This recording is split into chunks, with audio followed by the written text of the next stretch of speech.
할렐루야. 우리 성가대 찬양을 인하여 하나님께 영광을 돌렸습니다. 하나님께서 말씀을 통하여 우리에게 오늘의 허락된 하나님의 뜻을 보여주시고 우리의 믿음을 굳게 세워주실 줄 믿습니다. 사랑하는 교회 여러분, 특별히 2층에 계신 여러분, 주의를 기울여 하나님의 말씀을 들으시고 또 하나님께서 허락한 모든 복을 누리시기를 주의 이름으로 축복합니다. 왜냐하면 하나님의 자녀됨, 이것이 복입니다. 그리고 그 자녀됨을 인하여 여러분을 여러 모양 여러 모습으로 이 자리에 불러서 하나님의 말씀을 듣게 하시고 진리 말씀이 여러분의 믿음을 키워내고 또 확신을 키워내고 그리고 이 세상 살아가는 하나님의 자녀의 합당한 삶의 원천을 세워낼 줄 믿습니다. 여러분, 믿음이라는 것은 이렇게 정의할 수 있습니다. 믿음은 하나님께서 우리 안에서 우리 밖에서 행하심을 믿는 것이다. 믿음은 우리와 함께 하심을 통하여 우리를 구원하심을 신뢰하는 것을 믿음이라고 합니다. 그 믿음은 하나님의 자녀가 되는 권세를 주었고 하나님의 영원한 약속에 기반하여 우리를 하나님의 영광의 자리에 이르게 하는 하나님의 인도하심을 믿는 기초가 되었습니다. 그러므로 오늘 하나님의 말씀을 들으시면서 믿음을 더 견고히 하시되, 여러분 계속 이 출애굽기를 이제 시작하게 되는데 출애굽기를 통하여 하나님이 내 믿음과 내 모든 삶을 통하여 이루시는 하나님의 구원이 얼마나 영광스럽고 놀랍고 큰지를 마음의 풍성히 누리는 계기가 되시기를 주의 이름으로 축복합니다. 이 출애굽기는 제가 두 번째 강해를 하는 것으로 이제 강해 계속 연결 강해는 두 번째 하게 됩니다. 그때가 상당히 오래전에 된 것 같습니다만 그래서 이런 희망이 있습니다. 설교하는 제 자신이 그때보다 훨씬 더 성숙해졌으리라. 나이도 들고 연륜도 쌓이고 성경 보는 눈도 더 깊어지고 인생 사는 맛도 더 깊어져 성경 안에서 일어나는 이 역사적 하나님의 일하심과 은혜 베푸심과 능력 베푸심을 조금 더 효과적으로 여러분께 소개하고 보여드릴 수 있을 것이라고 소망해 봅니다. 그러므로 매 주일마다 하나님의 이 출애굽기 말씀을 통해서 하나님의 행하심, 인도하심, 역사하심 이것을 추적하시길 바라고 확인하시길 바라고 믿음을 키워내시기를 바랍니다. 그리고 하나님의 자녀의 합한 복과 은혜를 풍성히 누리며 이 땅을 살아가고 가정을 세우고 교회를 세워나가시기를 바랍니다. 여러분, 하나님은 일하시는 하나님, 구원하시는 하나님이시라는 사실을 우리가 믿게 되었다고 말씀을 드렸습니다. 이 믿음이 은혜라고 말씀을 드렸고 복이라고 말씀을 드렸습니다. 하나님은 3500년 전 이 말씀이 역사하던 이 말씀이 쓰여진 이야기의 배경과 그 역사적 사실뿐만 아니라 오늘도 동일하게 이 말씀을 통하여 오늘 우리에게 허락된 하나님의 인도하심이 있음을 꼭 기억해 보시기를 바랍니다. 그런데 그 하나님은 일관되게 그때나 지금이나 변함이 없으십니다. 똑같이 역사하신다는 하나님이시죠. 일하시는 하나님, 구원하시는 하나님이십니다. 그런데 그 구원하심이 좀 안타까울 수 있습니다. 왜?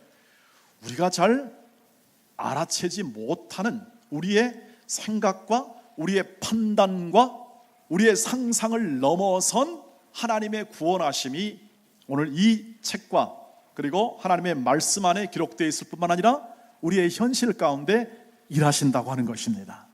우리의 생각과 상상과 판단을 넘어서는 하나님의 일하심. 오늘 그 증거가 뭐냐면 오늘 이 고센 땅에서 이스라엘 백성이 번성한 장면이 나옵니다. 번성한 장면. 그 번성한 장면은 뭐냐면 오늘 말씀을 보면 이들이 처음에 야곱의 식구가 한 식구가 되어 가나안 땅에 있다가 요셉이 총리가 되어서 애굽 땅으로 들어갑니다. 애굽에 있는 고센 땅이라는 땅인데 그 땅은 가나안 땅과 애굽 땅의 중간쯤 경계선에 있습니다. 비교적 땅이 비옥하여 목축업을 하기에 좋은 환경 속에 있었습니다. 요셉이 애굽을 위해서 어마어마한 일을 했을 그 왕이 살아있을 때는 함께 더불어 이렇게 잘 살았습니다.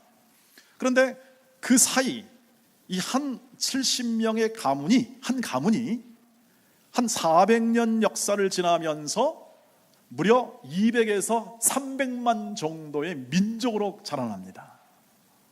여러분, 그런 역사를 보셨습니까? 한 가문이, 태계 이황 가문이, 예를 들면 한 가문이 400년 지났다고 200만, 300만이 되는 가문을 보셨습니까? 특별하죠. 정말 특별합니다. 제가 봐도 오늘 그 말씀이 기록되어 있습니다. 이 말씀은 이렇게 되어 있습니다. 7절 말씀 보시기 바랍니다. 7절 보시면 이렇게 되어 있죠. 이스라엘 자손은 생육하고 불어나 번성하고 매우 강하여 온 땅에 어떻게 된다고요? 가득했다. 굉장히 많아졌다는 겁니다. 이런 값은 이루시길 바랍니다. 그러면 아멘 하신 분은 그렇게 할 것이고, 나는 모르겠습니다 그러면 그냥 모르시길 바랍니다. 그래도 괜찮습니다. 여러분 마음이시죠. 그런데 이것은 생각하셔야 합니다. 이건 보통 일이 아니구나. 한 가문이 커서 200만, 300만이 된다는 것은 이건 하나님의 특별한 은혜가 있어야 가능합니다. 그 얘기를 하고자 하는 겁니다. 이스라엘 백성이 갑자기 많아졌다. 많아진 것이 왜 많아졌냐? 하나님의 구원 사역이라는 거죠. 한 백성과 민족을 이루시는 하나님의 손길입니다. 야곱에게, 이삭에게, 아브라함에게 했던 약속이 이루어져 그 약속이 지금 현실화됩니다. 그런데 그 땅이 어디입니까? 애굽 땅입니다. 애굽은 세상을 대표합니다.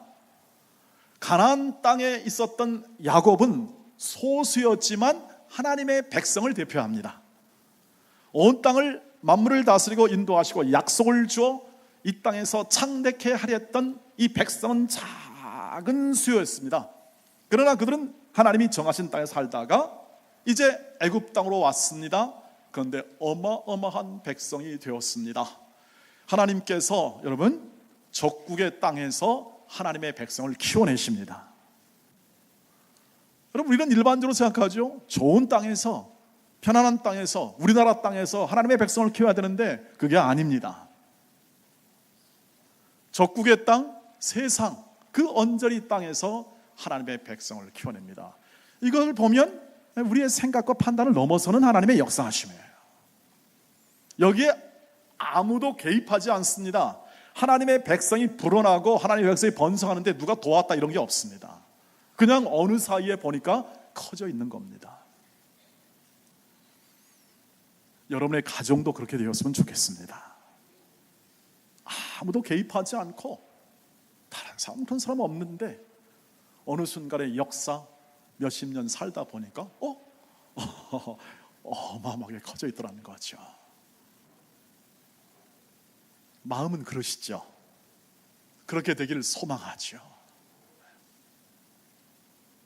그런데 여러분, 그 현실은, 그 하나님이 우리의 생각을 뛰어넘는 이 현실, 지금의 그때나 지금이나 이 현실은 만만치 않게 전개되고 있음을 또 성경은 또 보여줍니다. 무슨 말이냐면 하나님의 백성이 많아지니까 이제 세상의 견제가 시작됩니다.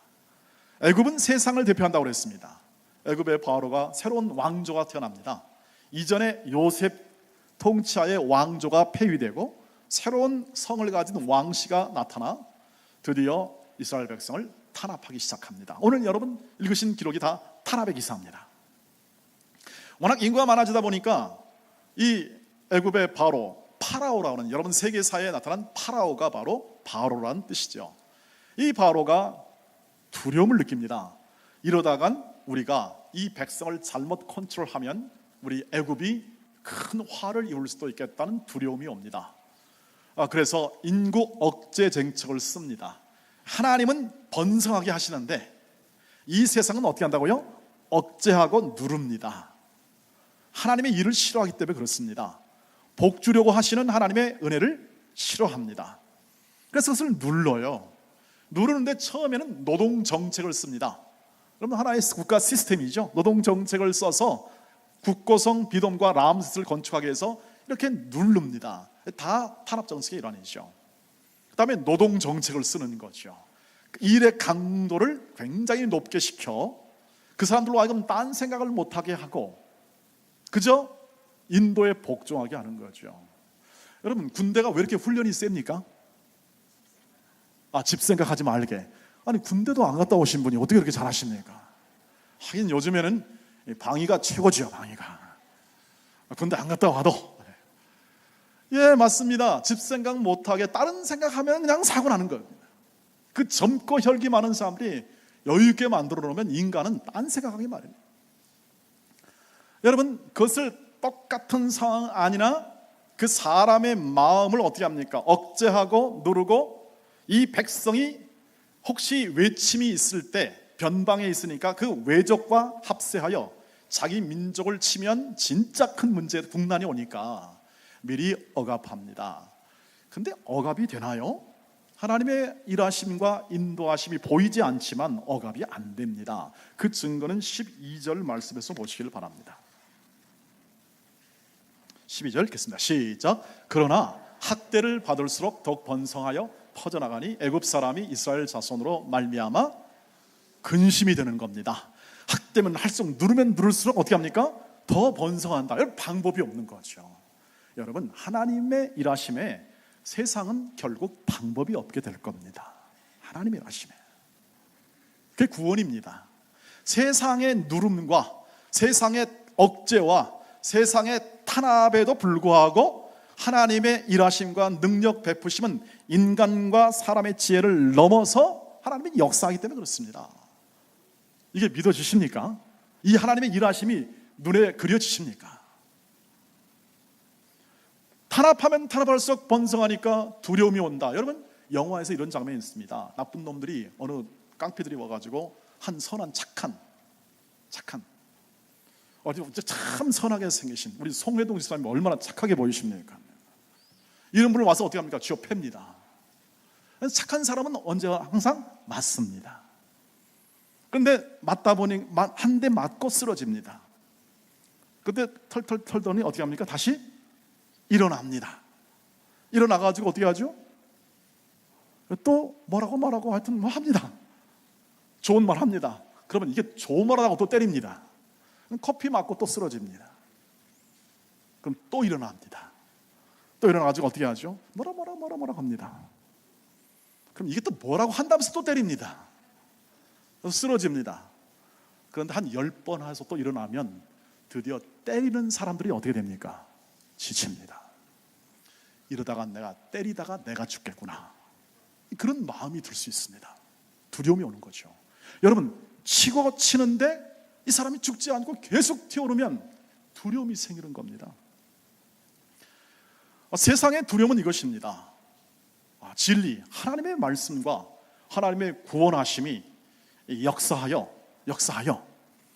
하나님의 뜻과 영광이 선포되고 이를 이루심에 대한 두려움이 있어서 그것을 막으나 계속되는 하나님의 일하심과 인도하심이 그것을 빼뚫고 능가하니까 결국 두려움 가운데. 그래서 이 세상이 주는 것은 뭐냐면 두려움입니다.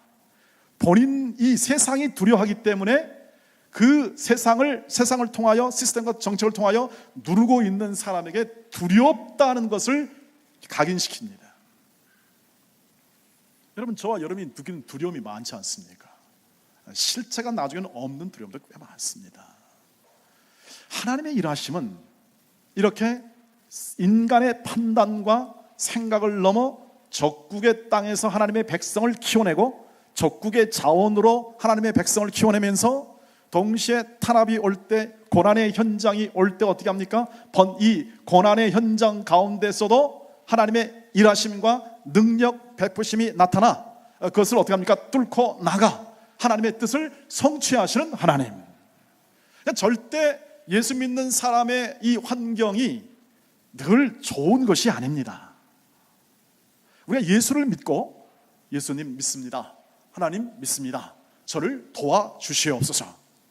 그러고 난 다음에 신세계가 열리고 기도할 때마다 응답이 열리고 모든 것이 다 만사 형통하면 얼마나 좋겠습니까?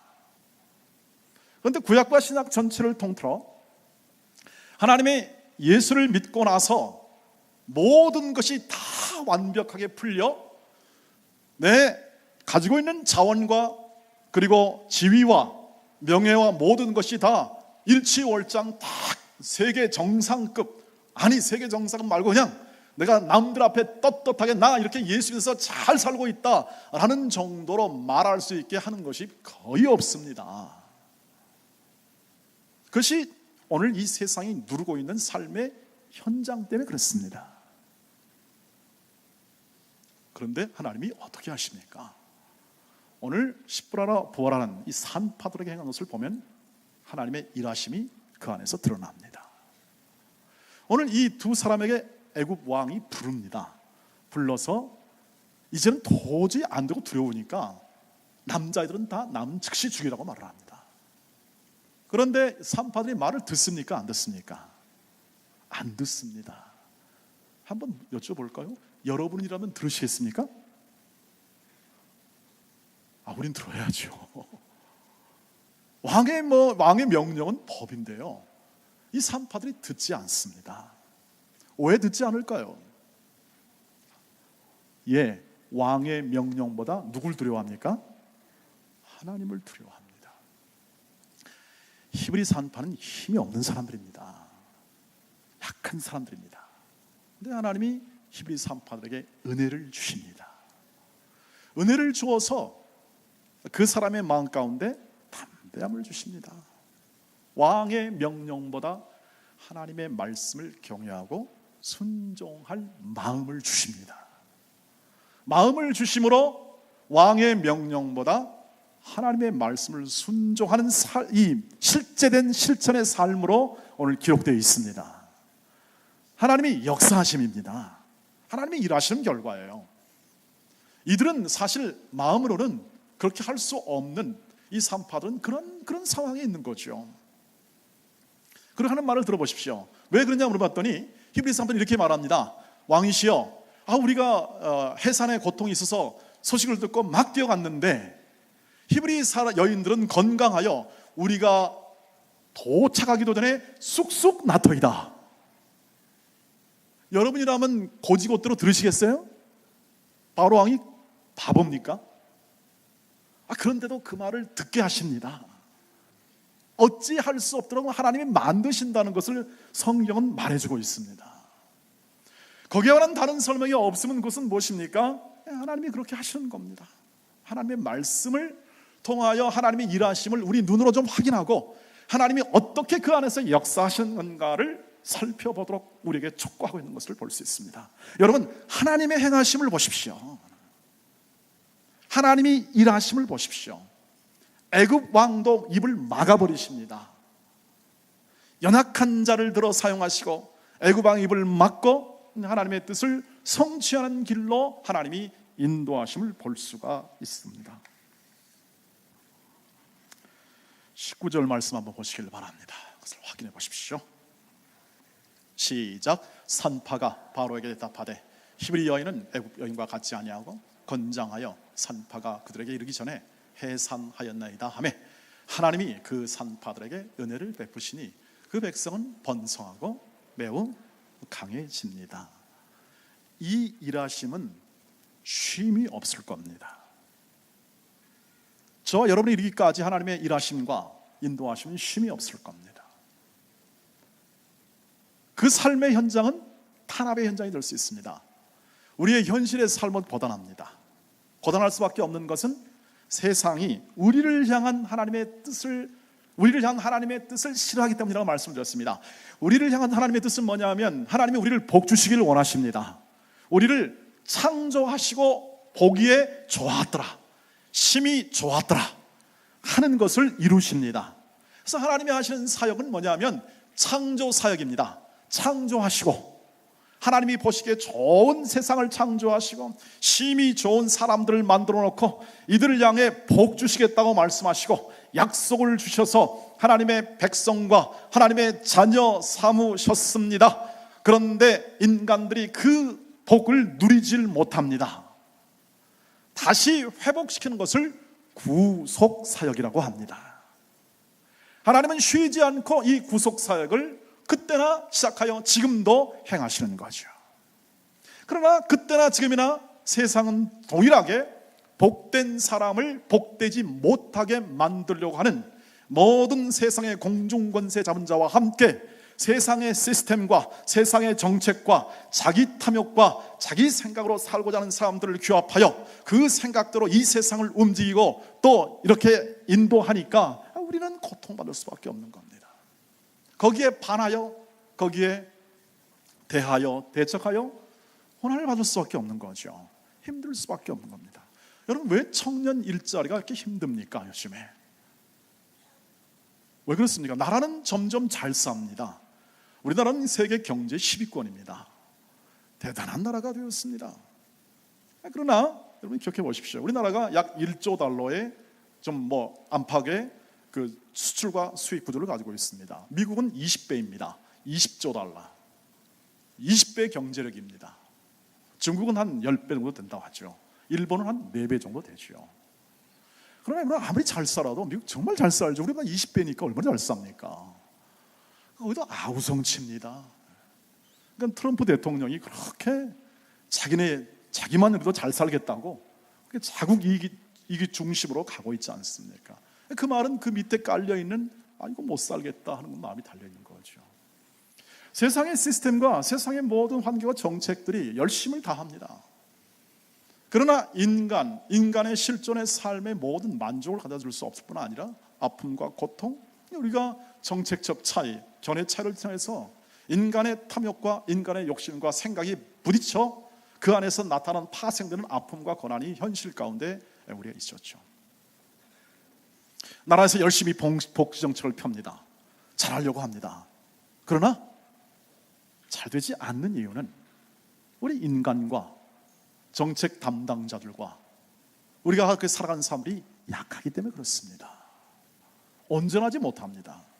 힘겨워합니다. 그러나 그 힘겨운 현장 속에서 하나님은 인간의 지혜, 인간의 판단과 지혜를 넘어 하나님의 구원을 이루십니다. 어떤 사람이 은혜를 주었다, 어떤 사람에게 하나님이 은혜를 주었다, 어떤 자원을 주고 풍부함을 주고 다른 사람을 도울 수 있고 어떤 무언가를 행할 수 있는 그 환경을 주고 하나님을 경외하는 삶의 내용을 주었다. 그것이 바로 하나님의 은혜입니다. 하나님의 자녀가 갖는 은혜이죠. 그것을 통하여 어떻게 합니까? 하나님의 뜻을 이루어 가십니다. 사람의 생각을 넘어서는 하나님의 뜻을 통하여 하나님이 일하신다는 것이죠. 그 실존이 뭐냐? 얘가 이란의 기독교입니다. 지금 이란은 이슬람 정부, 1979년 이후로 이슬람 정부가 딱 잡고 있어서 기독교가 도저히 숨도 못 쉬는 공간입니다. 우리는 기독교가 거의 괴멸 상태에 있으라고 생각합니다. 지금의 중동처럼 말이죠. 그러면 우리는 이 이란이 이 기독교에 대하여, 예수 믿는 것에 대하여, 교회에 대하여 우리는 절망 가운데 있을 수밖에 없는 생각을 할 수 있습니다. 1980년도 시작하여 90년, 2018년이니까 약 한 근 40년 가까이의 인생 생활 가운데 이란 기독교는 어떻게 되었을까요? 지금 부흥하고 있습니다. 부흥하고 있습니다. 안 놀라시네요. 도저히 남의 나라니까 안 놀라죠. 우리나라 같으면 저 제주에서 그랬다면 놀라겠지만 부흥하고 있습니다. 인간의 생각이 미치지 못합니다. 사람의 생각이 하나님의 일하심을 따라잡지 못하는 거죠. 그러니까 우리는 그렇게 생각합니다. 하나님, 나는 예수를 잘 믿고 나는 지금까지 어릴 때부터 모태신앙을 통하여 이렇게 예수를 잘 믿고 하는데 하나님 왜 나는 이렇게 힘듭니까? 그리고 나의 인생과 내 삶은 왜 이렇게 힘든 여정이 계속됩니까? 라고 질문을 할 수가 있습니다. 성경은 이렇게 대답합니다. 하나님의 일하심은 그 고난의 현장 안에서 고난의 한계를 껴안고 그 고난 속에서 일하십니다. 모든 환경 가운데, 좋은 환경, 척박한 환경, 우리의 생각을 뛰어넘는 모든 환경 속에서 하나님은 당신의 구원을 이루어내고 계십니다. 그 사람 마음 안에 여호와 하나님을 경외하고 예수 그리스도를 따라 살아가는 인생을 결심하는 사람들을 통하여 이루실 것입니다. 그 마음이 이루어진다면, 그 마음이 여러분 가운데 그대로 다가온다면 그건 하나님의 인도하심이 있다는 증거입니다.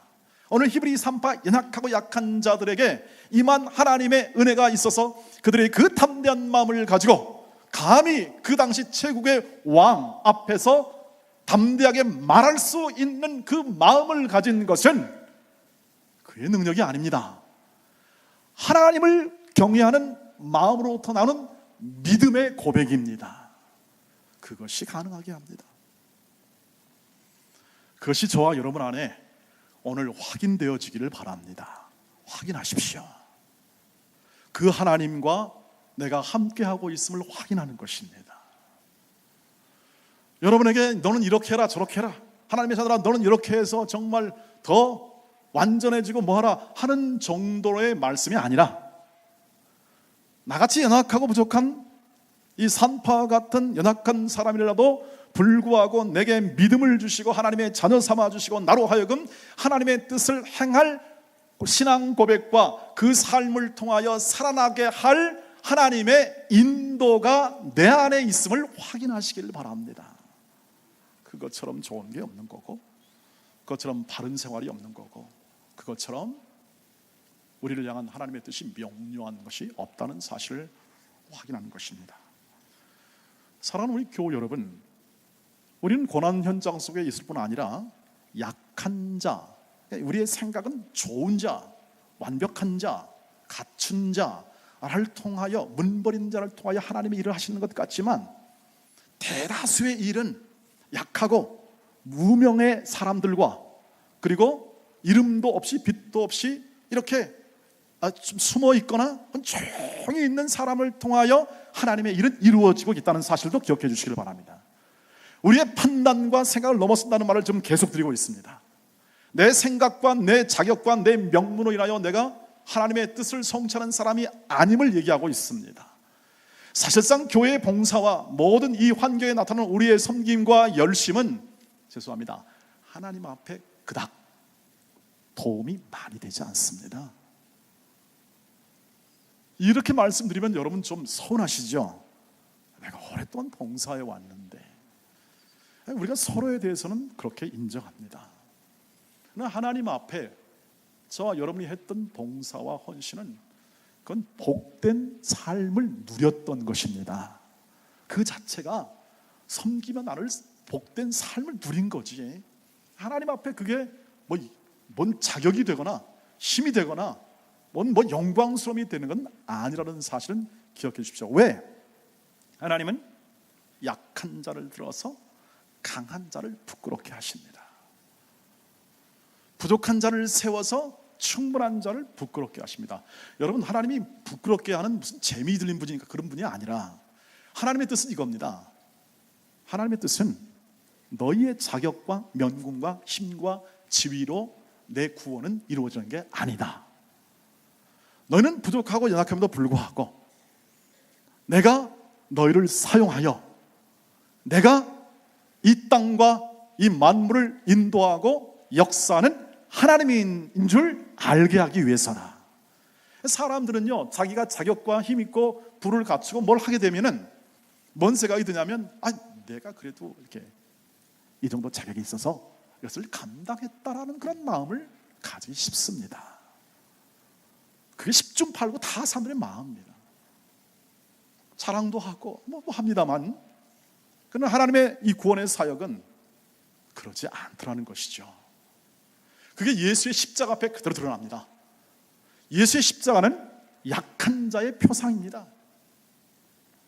예수의 십자가는 부족하고 무능하고 수치스럽고 모욕을 당하는 가장 기본적인 자리를 의미합니다. 예수께서는 십자가 앞에서 빌라도의 판결과 그리고 모든 인도를 순종합니다. 왜? 힘이 없으니까. 이런 모양으로 가는 거죠. 그분의 신성과 능력을 얘기하는 것이 아니라, 그분은 한 인간으로서 혹은 우리의 자의 죄를 대신하기 위하여 약한 자가 됩니다. 모욕받는 자가 되고 국법에 의하여 그 국법을 순종함을 통하여 정치적으로 사형 판결을 그대로 수용하여 그는 십자가에 죽습니다. 그런데 그 십자가를 통하여 하나님께서 어떻게 합니까? 하나님께서 그것을 그 십자가 안에서, 고통 안에서, 모욕 안에서, 수치 안에서 하나님은 구원의 역사를 이루십니다. 약한 십자가 안에서, 약한 몸과 순종의 의지 안에서 하나님은 구원의 역사를 이루어 3일 후에 주님을 다시 살림으로 말미암아 부활 생명을 허락하심을 통하여 그 사람과 그 인격과 그 가르침과 그 모든 삶의 내용이 진리였음을 증명해냅니다. 그 증명이 오늘 사도들의 증언입니다. 부활 생명을 전했던 모든 전하는 자들의 생각이었고 사상이었고 가치였습니다. 오늘도 연약한 자를 들어 사용하심을 통하여 인간의 생각을 꺾으시고, 다시 말하면 인간의 생각의 대표인 바로를 꺾으시고 구원을 이루어 나가시는 하나님을 바라보듯이 십자가에서 온전히 순종과 약함을 인하여 죽음까지 장사되리까지 내려갔지만 부활 생명으로 다시 재역전 반전을 일으켜 예수 그리스도를 믿는 자마다 약할지라도 부족할지라도 그리고 아무런 능력이 없을지라도 그를 통하여 이 땅 속에 참된 하나님의 자녀의 복과 은혜를 누리는 사람으로 세워가십니다. 그 고난의 현장 가운데서, 그 아픔 가운데서, 그 당하는 괴로움 가운데서 그 뜻을 이루어 가십니다. 사랑하는 우리 동원의 가족 여러분, 그래서 우리는 확인할 수 있습니다. 우리의 약함도 때로는 하나님의 능력이 된다. 우리가 살고 있는 이 삶의 현장에서 아무리 비우호적인 환경이 있을지라도 우리는 하나님께서 내 안에서 나와 동행하며 하나님의 뜻을 이루십니다. 담대할 수 있습니다. 어떤 환경이 와도 우리는 거기에 눌리지 않을 우리 내면에 주님이 계십니다. 그 주님을 확인하시기를 바랍니다. 그 주님의 시선에 우리 시선을 꼭 맞추시기를 바랍니다. 사람 보고, 환경 보고, 시스템 보고 그것을 내 소망으로 삼지 않게 되기를 원합니다. 우리는 우리의 삶 가운데 언제라도 우리의 약함과 이 세상의 약함으로 인하여, 세상의 공격으로 인하여 우리는 곤경에 처할 수 있습니다. 그것이 이렇게 반복되어 갑니다. 그때보다 이 말씀을 기억하십시오. 하나님께서 불러서 우리를 하나님을 사랑하게 하고 예배하는 자, 곧 그 뜻대로 부르심을 입은 자들에게는 모든 것이 합력하여 선을 이룹니다. 모든 것이 합력하여 선을 이룹니다. 그 증거를 한번 로마서 5장 1절로 4절 말씀 통해서 한번 확인해 보겠습니다. 마지막으로 한번 보시죠. 시작. 그러므로 우리가 믿음으로 의롭다 하심을 받았으니 우리 주 예수 그리스도로 말미암아 하나님과 화평을 누리시기를 주의 이름으로 축복합니다. 누리시기를 바랍니다. 2절 또한 그로 말미암아 우리가 믿음으로 서 있는 이 은혜에 들어감을 얻었으며 하나님의 영광을 바라보고 믿음 가운데 즐거워하시기를 바랍니다. 그런데 이뿐 아니라 문제가 있습니다. 이뿐 아니라 바울의 고백입니다. 증언입니다. 이뿐만 아니라 영광과 즐거움이 있는데 우리의 삶의 현장은, 늘 세상의 삶의 현장은 뭐가 있습니까? 아이고 어떻게 하시렵니까? 이게 바울의 실제적 고백입니다. 그가 그렇게 믿음으로 즐거워 감사했는데 내 삶의 현장에는 뭐가 있어요? 환난이 있습니다. 환난 중에도 그러나 뭐합니까? 즐거워할 수 있습니다. 왜 그렇습니까? 이는 환난은 인내를, 인내는 연단을, 연단은 소망을 낳습니다. 환난, 인내, 연단, 이 모든 것이 버무려지고 어우러져 하나님께서 이를 이루십니다. 소망을 이루실 것입니다. 우린 그 하나님을 믿습니다. 그 하나님을 신뢰하고 확인합니다. 그래서 우리가 이 가을에 평상적인 이 가을처럼 또 한 번 가을을 맞이하고 자 결실하자 이렇게 말씀드리지만 우리가 그냥 시큰둥하게 넘어갈 일이 아닙니다. 그 구원의 역사는 이렇게 우리가 밥 먹고 일하고 어려움 당하는 그 환경 가운데서 하나님께서 우리의 생각을 뛰어넘어 판단을 넘어 하나님의 일을 행하신다, 하나님의 역사하신다 하는 사실을 확인하시기를 바랍니다. 우리는 그 하나님을 믿습니다. 그 하나님과 동행합니다. 그래서 그분이 함께 하시면 힘을 낼 수 있습니다. 다시 일어설 수 있습니다. 그 찬송을 우리 함께 나눠보시길 바랍니다. 주님 손잡고 일어서시기를 바랍니다. 한번 가사를 보시죠. 가사를 보면 이렇게 되어 있습니다. 왜 나만 겪는 고난이냐고 불평하지 마세요. 고난의 뒤편에 있는 주님이 주실 축복 미리 보면서 감사하세요. 왜 이런 슬픔 찾아오는지 원망하지 마세요. 당신은 이런 것보다 주님께 받은 은혜에 더욱 많음에 감사할 수 있습니다라고 말을 하죠. 한번 가사를 써가면서 하나님의 일하심을 한번 바라보며 찬양하겠습니다.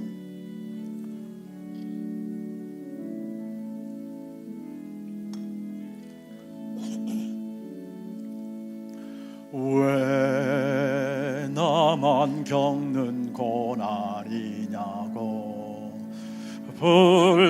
불평하지 마세요.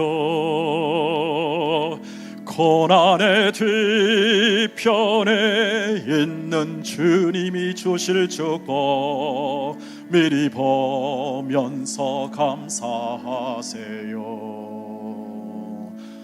너무 견디기 힘든 지금 이 순간에도 주님이 일하고 계시잖아요. 남들은 지쳐 앉아 있을지라도 당신만은 일어서세요. 힘을 내세요. 힘을 내세요. 주님이 손잡고 계시잖아요. 주님이 나와 함께함을 믿는다면 어떤 역경도 이길 수 있잖아요. 왜 이런 슬픔 찾아왔는지 원망하지 마세요. 당신이 이런 것보다 주님께 받은 은혜 더욱 많음에 감사하세요. 너무 견디기 힘든 지금 이 순간에도 주님이 일하고 계시잖아요. 남들은 지쳐 앉아 있을지라도 당신만은 일어서세요. 힘을 내세요.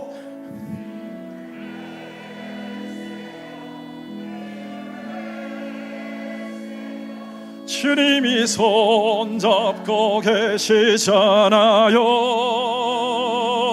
주님이 나와 함께함을 믿는다면 어떤 고난도 견딜 수 있잖아. 힘을 내세요. 힘을 내세요. 힘을 내세요. 힘을 내세요. 주님이 손잡고 계시잖아. 주님이 나와 함께함을 믿는다면 어떤 고난도 견딜 수 있잖아요. 주님이 말씀했습니다. 볼지어다 내가 세상 끝날까지 너희와 항상 함께 있을 것이다. 하나님이 탄압이 심할수록 번성하는 이스라엘 백성을 위해 일한 것처럼 오늘 현현하신 하나님께서, 나타난 하나님께서 우리와 세상 끝날까지 함께 하심으로 그 뜻을 이루어내실 줄 믿습니다. 내 생각과 내 지혜를 뛰어넘는 구원의 역사하신 주님을 바라보십시오. 삶의 현화의 현장 가운데, 어려운 현장 가운데, 아픔과 모든 즐거움과 그리고 모든 희노애락의 모든 환경 가운데서 하나님은 함께 하심을 통하여 구원을 이루어 내십니다. 모든 것이 합력하여 선 구원을 이루어 내십니다. 기도하겠습니다.